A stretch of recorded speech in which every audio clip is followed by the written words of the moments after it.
Un non-scripturaliste a dit que le scripturalisme se réfute tout seul, car le scripturalisme affirme que toute la vérité se trouve dans la Bible. Mais cette idée n'est pas une idée qui se trouve dans la Bible, selon lui. Donc le scripturalisme s'auto-réfute.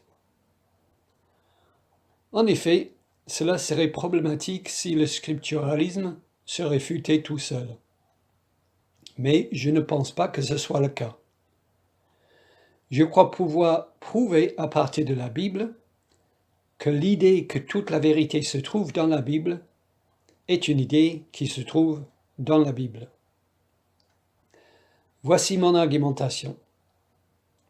Premier point, la vérité, c'est ce que Dieu pense. La vérité, c'est ce que Dieu pense. Jésus dit, « Je suis la vérité ». Jésus est la vérité personnifiée, ou plus précisément, Jésus est la vérité incarnée, car ce qu'il pense est la vérité, et donc ce qu'il dit est la vérité. La vérité, c'est donc ce que Dieu pense. Mon premier point. Mon deuxième point. Si je veux penser la vérité, je dois penser ce que Dieu pense. Il s'ensuit logiquement que si la vérité c'est ce que Dieu pense, et que je veux penser des affirmations qui sont vraies, alors je dois penser les mêmes propositions que Dieu lui-même pense. Par exemple, si Dieu pense que Noé a construit une arche, et je veux penser une pensée qui est vraie, alors je dois aussi penser que Noé a construit une arche. Donc mon deuxième point, c'est si je veux penser la vérité, je dois penser ce que Dieu pense. Mon troisième point. Dieu a révélé ce qu'il pense dans la Bible et la Bible seule. Dieu a révélé ce qu'il pense dans la Bible et dans la Bible seule. Deutéronome 29, 29 dit « Les choses cachées sont à l'Éternel notre Dieu. Les choses révélées sont à nous et à nos enfants à perpétuité. » Dans le contexte de ce passage, les choses révélées, c'est la loi de Dieu, et par extension la Torah. Dans 2 Timothée 3,16, nous lisons « Toute écriture est inspirée de Dieu ». Certes, dans le contexte, écriture fait référence à l'Ancien Testament. Mais nous, chrétiens évangéliques, croyons aussi que le Nouveau Testament est l'écriture. L'expression « inspirée de Dieu », toute écriture est inspirée de Dieu, l'expression « inspirée de Dieu » est traduite par un seul mot en grec, « théopneustos ». Il y a « théos », Dieu, comme dans théologie, et « pneustos », comme dans pneu ou pneumatique. Pneustos, c'est l'air, le souffle. Théopneustos signifie donc « soufflé par Dieu » ou « soufflé de Dieu ». Ce mot, théopneustos, est utilisé dans la Bible pour parler exclusivement des Écritures. Théopneustos est utilisé dans la Bible uniquement pour parler de la Bible, car toute Écriture est expirée de Dieu, et rien que l'Écriture n'est expirée de Dieu. Rien d'autre dans la Bible n'est théopneustos.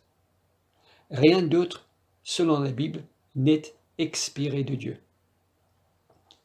D'ailleurs, ceci est totalement logique, car la Bible nomme deux choses comme étant la parole de Dieu.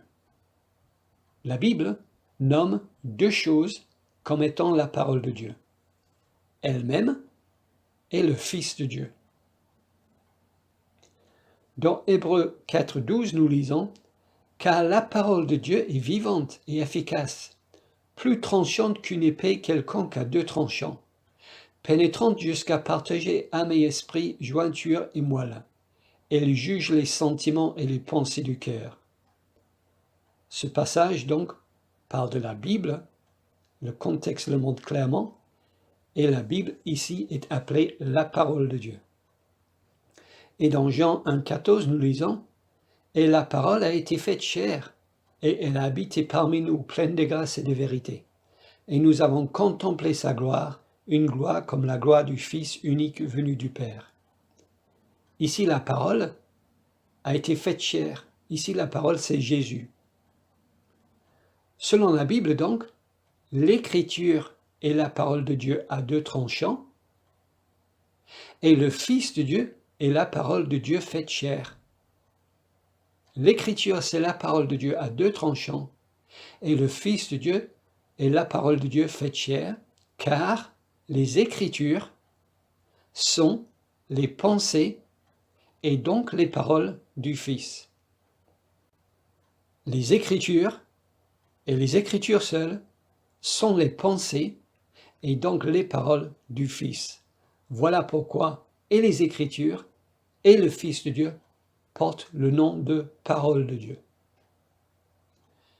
Rien d'autre dans la Bible n'est théopneustos, et rien d'autre dans la Bible est la parole de Dieu, à l'exception du Fils de Dieu lui-même.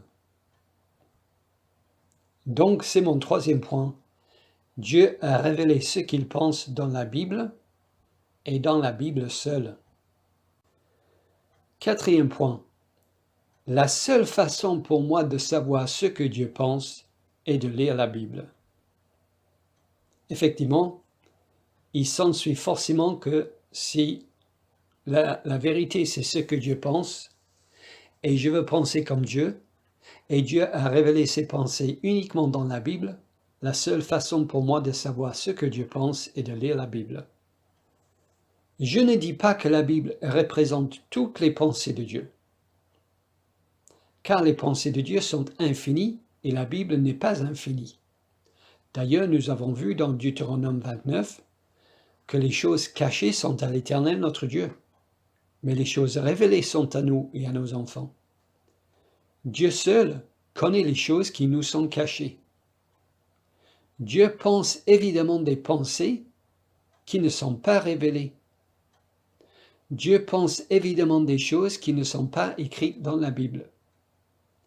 Mais je n'ai aucun moyen de savoir quelles sont ces pensées cachées.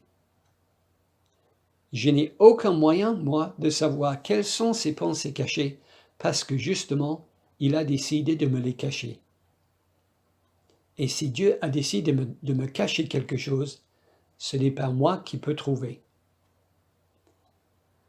Bref, les seules pensées divines auxquelles j'ai accès sont les pensées révélées de Dieu. Et il a décidé de révéler ces pensées par la parole de Dieu, dans la parole de Dieu. Dieu a décidé de révéler ses pensées par la parole de Dieu, dans la parole de Dieu. Donc la seule façon pour moi de savoir ce que Dieu pense est de lire la parole de Dieu, c'est-à-dire la Bible. Conclusion, la Bible est mon seul accès à la connaissance de la vérité. Je peux résumer tout ça brièvement comme ceci. Premier point, la vérité c'est ce que Dieu pense. Donc, si je veux penser la vérité, je dois penser ce que Dieu pense. Deuxième point, Dieu a révélé ce qu'il pense dans la Bible et la Bible seule. Donc, la seule façon pour moi de savoir ce que Dieu pense est de lire la Bible. Donc, la Bible est mon seul accès à la connaissance de la vérité.